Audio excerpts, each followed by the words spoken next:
Welcome to the DSEF. The Direct Selling Executives Forum was created to be a place where real direct selling executives and vendors in the space can come out and share solutions to challenges that face us all in the marketplace. Our guest today is going to be unpacking a topic and sharing their raw thoughts for you to learn from. All right, let's go meet our guest.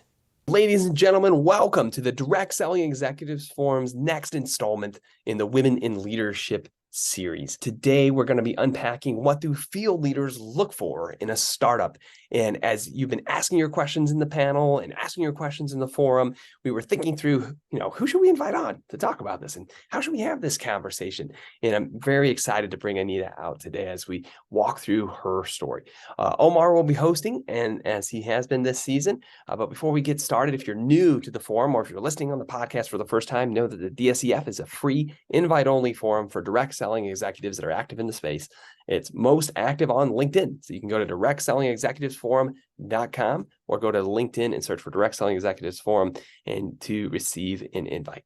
So today, as we unpack the topic, who is Anita? Well, Anita Westlake is a founding stylist and presidential circle team member and gold executive leader with Color Street. Yes, that one that you're seeing all over your social media channel, the ladies with the gorgeous nails. Yep, that's probably Anita and people from her team that are putting that in your feed, everybody. She just returned from a home trip where she earned being in the top 40 in sales in June. So she's one of the top producers. Recently recognized at their national conference for being top in sales in Arizona 2022 to 23, with over 13 million in team sales and 140,000 in lifetime sales she's earned each company incentive trip since inception and all the invitations to the annual leadership trainings. She started in direct sales in 1994 before cell phones and social media while raising her two boys. Anita, thank you so much for being here with us today. I just love your story. Thank you so much. Yeah, it's been a journey for sure. Some hobby stylists, being in the business industry for so long, and then other times working it like right now and Yeah. working it as a full-time income. And it's amazing because people, everyone who's listening to the DSEF wants lots of Anita Westlakes on their team. Like that's what they want at the end of the day. They're like, oh my gosh, we want you on your team. And so it's such a gift to have you here today because you're not someone who's just saying, oh yeah, I did it really great in the 80s and I've just moved this team from company to company since. Like you recently just built this group. And so there's many companies that are not at even at 5,000 active sales reps that listen in these shows. They're just getting started. They're brand new. And they're trying to figure out, like, what do the Anita Westlakes of this world even look for in a direct selling company? And so with that, I'm going to go ahead and pass it to Omar, and we're going to get the show started today. So Omar, let's bring it over to you. You got the questions of the panel. The show's yours. Thank you, Ben. Welcome, Anita. Thank you very much for joining us today on our DSEF show. The first question I have for you is you started at the beginning of the Color Street launch as the founding distributor. Looking back on the entire experience, what would you invite the executives listening to the panel to keep in mind when starting their own referral marketing companies? Yeah, yeah, good question, huh? There's so many things to look for, but once your business established and so forth, listen to your field, listen to your leaders. They do know what the customers want. They know what their team wants, and they do have a lot of good input. So listening is my number one thing on my list for sure. And having a corporate team that is familiar with direct sales is really key. And we are different than retail. As you start to develop your product, you want to know someone who's kind of familiar with that. And then as you go in and of course put together your compensation plan and so forth, definitely go to the field that knows, go to people with direct sales experience and be transparent. We know there are growing pains. One of the beauties of being part of a startup company is being one of the first, right? But one of the hardest things about being part of a startup company is it's startup, and we know there are going to be bumps along the road, and be transparent with that. Just be real. That is so good. I got to just ask, because the first one you led off with, Anita, is something that people on the other side, on the corporate side, argue about constantly. So you said listen to your field and your leaders. How should they listen? This is a question we get asked all the time. So how should they listen to the field Yeah. into the leaders? Like, what's the framework for that, or the mechanism for that? Like, are you a fan of just field leadership boards, or just help tickets that go in a random QA call that happens each week by the executive staff? Like, there's a lot of people hear that. People are going to listen to what you just said there and say, well, I'm listening. They could just put in a ticket to support, and that's not what you're saying. So I want to just give you a moment to flesh that one out a little bit more for everybody. Okay. Okay, sure. So listening is, we want to be heard, we want to be validated, and submitting a ticket to customer service just doesn't quite cut it. When you're going through stuff, I just feel like asking for our input before something is implemented is huge. Mm. And that via a meeting with your top leaders, of course. If too many cooks in the kitchen, we know that's not good either. But you need to be open to opinions, and let us know. Let your sellers know, let your leaders know what you're going to implement. And because we've got the questions that we know our team is going to ask, and we want you to be ready to be able to answer these, like all of the little details that maybe aren't thought of in the implementing of whatever, a new promotion or an incentive and so forth. So let us ask the questions so the details are done before you implement. And it definitely a two-way communication thing with a meeting to just hash it all out. Submitting a ticket's just kind of Huge benefit to what Anita's saying, though. Yeah. Think about all the things as a corporate team we miss when we're about to do a promotion or a campaign or a trip or a change.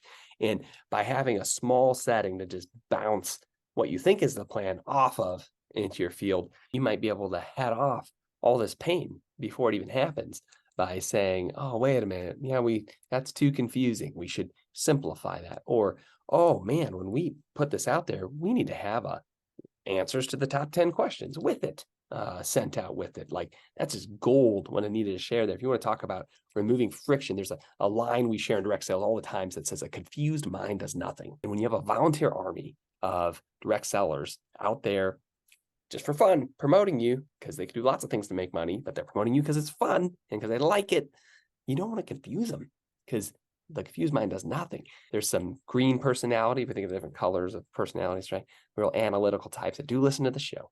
So they're asking, well, so how do I pick who's going to be on this leadership board? That's what they're asking while we're all sitting here on here. So what would you say is like a fair, equitable way? It's not Congress. Like, are we voting for people? Like, how do we pick who shows up on this? Who hits the ranks first?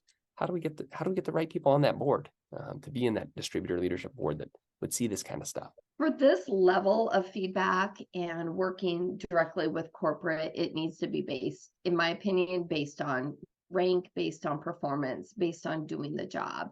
Yeah. And sometimes we say, are you a working leader, or are you a leader that came upon a team? And your working leaders, it happens. And I feel like there's not a time really to stop working and building and growing your business. Even when you hit the leadership, you're still should be working and plugged in. So it's that type for this. Now, if you want to do an advisory board later, rank doesn't matter, but performance does. And you can dig more into that as well. If you want to do like specific committees, but for this general starting your company, your top salespeople. Agreed. Back to you, Omar. Such a great insight. Thank you, both of you. My second question is, what pitfalls and challenges did you experience that you would invite others to avoid? Oh, I know. It's like, all of the thoughts of that, huh? Like I said at the beginning, when you start with a startup company, everyone's new, everyone's still trying to figure things out, and it goes fast. At least it did for us. It went very, very quick. And it was just a really surreal moment being part of that. And I was able to earn my spot to the leadership team by performance, like we just talked about a little bit. And we started I started at launch with 9 team members, and we grew like super fast. I promoted a leadership level every month for the first until I hit my rank that I'm at right now. So that was just continuously month after month after month of doing that. And you grow fast and you've got this team and you're not sure what to do with it. Um, and I didn't have any team leadership experience before this. So I feel like, there was a lot of just testing the waters. And I feel like for me, it was really important to have good upline leadership support and then also outside coaching. So that was important to me to kind of help navigate through just the ups and downs and the craziness of it. And it doesn't stop at all. Now, Anita, we've had two separate speakers on the one last season and one this season unpack corporate coaching. And so I know there's more pitfalls we'll get to, but just as a quick segue, was that for you, was coaching from internal at Color Street or was it outside of Color Street to help you when you got to that level? Because I know you're one of the few companies who does offer coaching as a team. Right. Yeah. So at the beginning, we didn't have that. Yeah. So that's a good question. Yeah. So it was definitely outside coaching. And now we are really fortunate to have field development managers, and we can lean internally now for help and so forth. So it's important for the other executives to hear that, is some of you have gone to the marketplace and you haven't made a decision about that yet. And so sometimes if you don't fill that gap, which they didn't in the beginning at Color Street, this is something we can all learn from as a pitfall, right?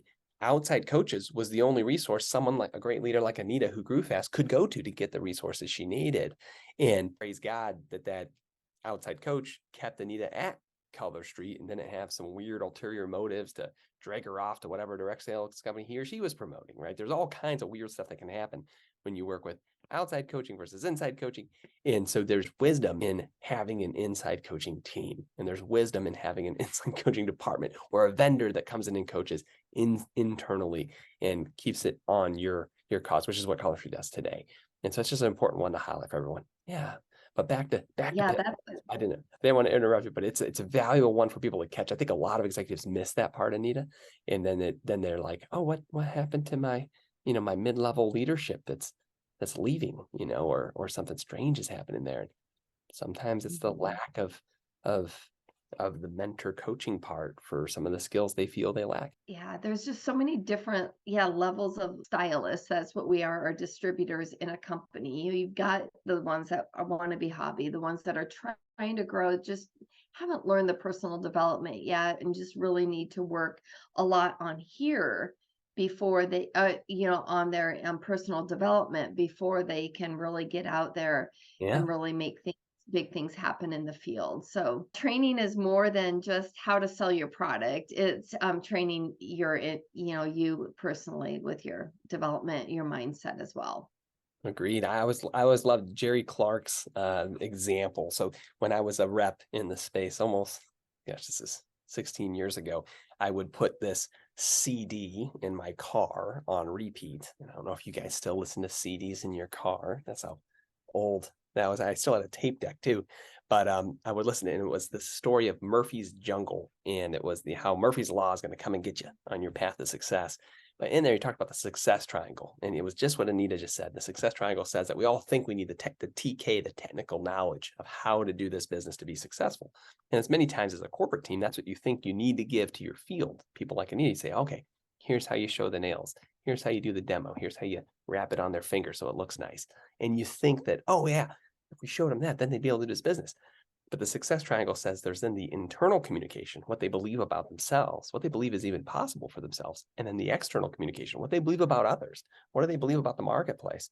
And 80% of success, and Jerry always says, is in the internal communication and the external communication, not the TK, not the technical knowledge. And so you got to look at your balance of what types of training you're providing. Are you allowing people to see what's possible for themselves, where their internal communication of what's possible for me can grow, because it needs to grow if you want them to expand, and their external communication, what they believe about others. Are you doing anything to upgrade what they believe about others? It's an incredible thought, Anita, and it's real, as you can attest to it. So that's another pitfall, gang, just teaching technical knowledge and forgetting about internal, external communication, what we call personal development training. in the space. Yeah. Any other? It is. Other Yeah, pitfalls. sure. I was thinking, looking back at what we did, those of us in the, not everybody, but we're really creative. We're entrepreneurial, and maybe doing the same thing again and again is boring. And we Mhm. really need to remember, though, not to recreate the wheel, to keep things simple. And it's book, sell, repeat, and or recruit, sell, repeat, and so forth. And so we maybe want to make it too complicated. Like you said, what was it? The confused mind is, what was that Yeah, you it does said? nothing. Confused mind does nothing. Yeah. That's it. Mm-hmm. Right. So keeping it a little bit more simple. That's a great thought. Great thought. Great thought. Great insight. Thank you, Anita. My last question is going to be the role of the corporate team. As we have seen, over the years, it has been changed dramatically. What do you see the primary role of the corporate team to be at this time? I like that question too, because it has changed. Mhm. And I know sometimes change is a little bit difficult for people, but when change does happen, as you guys are developing your companies and so forth, sometimes, they would remind us as leaders to put on our leader hat and think of, the whole greater good of the company, the future of the company. And one thing is to lead us, have that open communication with the leaders, like we talked about at the beginning. Keep that going, keep the meetings going, and coaching your upper leaders so they can help their team grow, and train at all different levels, the hobby stylist, the brand new stylist, and again into leadership. Keep that training going. Mm. Stay innovative. Keep up with the current trends of, not even the product trends, of course that's important in my industry, but also the trends in selling, the trends in marketing, and have your marketing department be aware of what's new and train on what's new, but also cater to, the changes in social media, because so many people work their business solely in social media, direct sales industry. So keep up with that, and then help your people keep up with that. Mhm. Be prepared to adjust. Right? A plan B, C, D. If there's a problem with manufacturing, printing, technology, always have a plan B, C, D in place. What I love about what you're sharing, there's two big ones that I want to just unpack further that you just shared. In training, you made a big differentiation both earlier and in your last comment about, hey, we're not all the same. We don't all have the same goals. Some of us, this is a hobby. We do this for fun, so we don't have to think about chasing our kids and changing diapers for a little while. And we can go have fun and have a little side gig. Others of us are more serious, right? We're doing this thing because we're like, you know what? I want to make some money just to not have to go get a part-time job, or not have to, it's a little bit more than a hobby. It's, I want to pay for my car payment. I want to live in the Midwest in some of these lower cost, if you live in Indiana, right? I want to pay for my home mortgage because your property taxes are only $600 a year. There's lower costs of living in different parts of this country, right? Depends. People's goals change where they live. And then you talk about these leaders. And I love that because not everybody's the same. Not everybody has the same intention. And when you only speak to one of those groups the whole time, you miss out on what you could do with the other two groups. And so that's a powerful thought for just an awareness for everyone on the line. Some of you are like, Ben, I already think that way. Got it. But for those of you that are not yet thinking about the different avatars of stylists or ambassadors or promoters or affiliates that are promoting your company, you need to unpack that person and say, how are they going to thrive in what we do and not be annoyed, but be pushed and want to grow? And you need to think about their journeys. We had a really great session we filmed earlier with Ben Robinson. If you go to our Spotify playlist or the YouTube playlist, where we unpacked crafting distributor journeys, he unpacked that for 40 minutes. So if you would like to unpack that further, go check out our other recording we did on that. Second thing you talked about, Anita, that's really important is you talked about how the marketing company from corporate is now responsible not just for training, but for the assets that you're going to share in social media and share on TikTok, and to make videos, where you're going to make your own reaction video to a video of a gal putting the nails on, and that was made by corporate, the one you're reacting to. And that was not corporate's job just a few years ago. Like just a few years ago, they said training, that's the field. Training assets, making shareable assets, that's the field. Maybe they made one opportunity video a year or every 2 years that you were supposed to show on your laptop or show on a website to people when you presented. But all the shareable content to create curiosity and start conversations, well, that's the field's job. And there are a few executives that are listening to this podcast that still believe that's how the world works and are missing the boat. And they're in compliance trouble. They're not modeling appropriate behavior for their members so that they're not winning. And I love that you shared that, because I see that as a key too today, is that it is expected, gang, that you as the corporate team are going to go produce the compliant content people should share, and you're going to model appropriate behavior for the members. And you'll do that well and relevantly by honoring what Anita said, listening to the field. As one part, you need that board of listening. But you also have to be proactively out there using systems and platforms to track what the field's actually doing or not doing, and what's working, what's not working, so you can help it get better. Powerful. Yeah, and that's actually the next one. Oh, sorry. Yeah. All right, too. Yeah. That's the next one is evaluate. You want to plan, execute, and measure, and just keep going back. What went well, what didn't go well. That, we should be doing that in everything we implement too, as a distributor or a stylist. We, go back and evaluate. I love your picture. I tell people, I use a different analogy. I say it's a garden, right? So you water it, and then you weed it, and then you harvest it, and then you make it better, right? Sometimes in your garden, sometimes something doesn't work well. You got to move this plant from over here to over here to get more sunlight, or sometimes there's a bunch of weeds coming in on this side and it's choking out the ability for the harvest, or maybe it needs some fertilizer, or maybe there's all kinds of different getting feedback and then tweaking. And these businesses are not like building a building. That example of building a building is not a good example for a direct sales company. You got to hear what Anita just said, gang. It's not, oh, well, our foundation is built, so now we're going to build the next floor. This is not your skyscraper to success, because if you forget about that first floor, it will go away. And so you have to think about it like a garden. It's a much better picture. Like, you got to go weed, you got to go water. Sometimes you got to fertilize. Sometimes you got to move this plant from over here to over here for it to do better. Sometimes you got to give it something it's not getting. And that's so good.